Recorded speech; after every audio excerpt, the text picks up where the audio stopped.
তরকারি হয়েছে, দেখো ঝোল শুকিয়ে গেছে, দেখো মাখা মাখা করে তরকারি করা হয়ে রান্না হয়ে গেছে, শাক হয়ে গেছে, তরকারি হয়ে গেছে। এখন তোমাদের দাদা ভাই জিতু আনতে যাবে।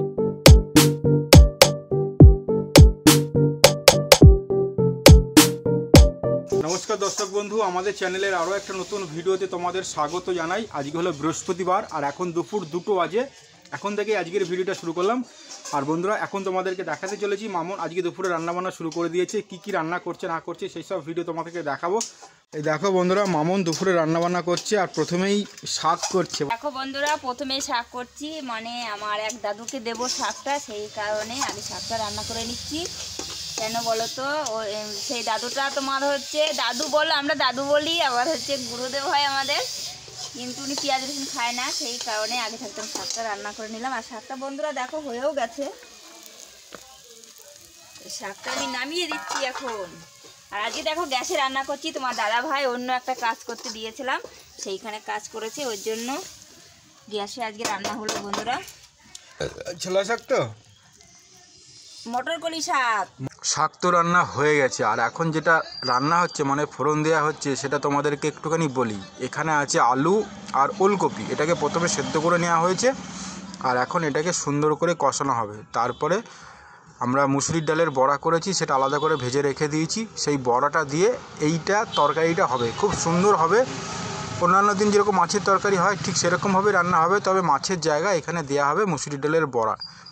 ঠিক এরকমভাবেই ওলকপি আলুটাকে সুন্দর করে কষাতে হবে, যত সুন্দর করে কষানো হবে তরকারিটাও তত ভালো লাগবে। বেশ কিছু সময় কষানোর পরে এখন হলুদ দিয়ে দেওয়া হবে। দেখো বলতে না বলতে হলুদ দিয়ে দেওয়া হয়েছে, আর সেই সঙ্গে সঙ্গে দেখো আলুর ওলকপির কালারটাও চেঞ্জ হয়ে গেছে, কি সুন্দর একটা কালার এসছে। আজকের এই তরকারিটা যদি শুকনো লঙ্কা দিয়ে করা হতো তাহলে পরে দেখতে আরও বেশি ভালো লাগতো, কিন্তু বন্ধু না, আজকের তরকারিটা এই দেখো কাঁচা লঙ্কা দিয়ে করা হচ্ছে, আর সেই কারণে তরকারি কালারটা অন্যরকম হবে, কিন্তু খেতে ভালো হবে।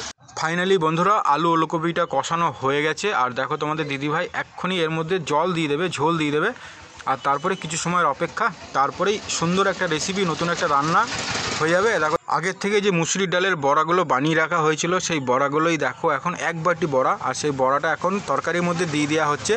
এই বড়াগুলো ঝোলের মধ্যে থেকে এর আকার কিন্তু বড় হয়ে যাবে, মানে ফুলে যাবে, বড়াগুলো রসালো হয়ে যাবে এবং খেতেও ভালো লাগবে।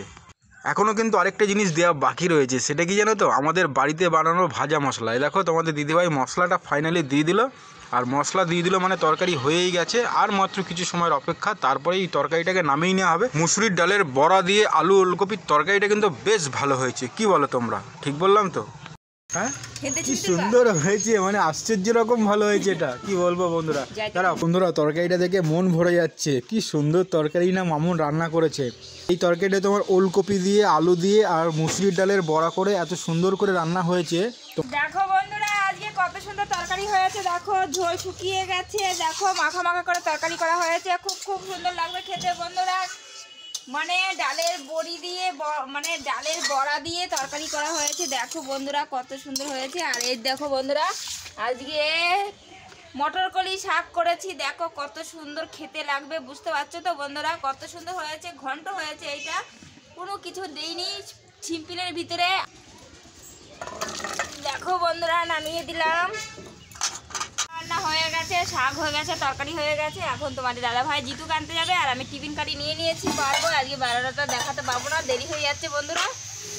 তাহলে বন্ধুরা আজকের ভিডিওটা আমরা এখানে এভাবেই শেষ করলাম। দেখা হচ্ছে আগামীকালকে নতুন একটা রান্নাবান্নার ভিডিওতে। সকলে খুব খুব ভালো থেকো, টাটা।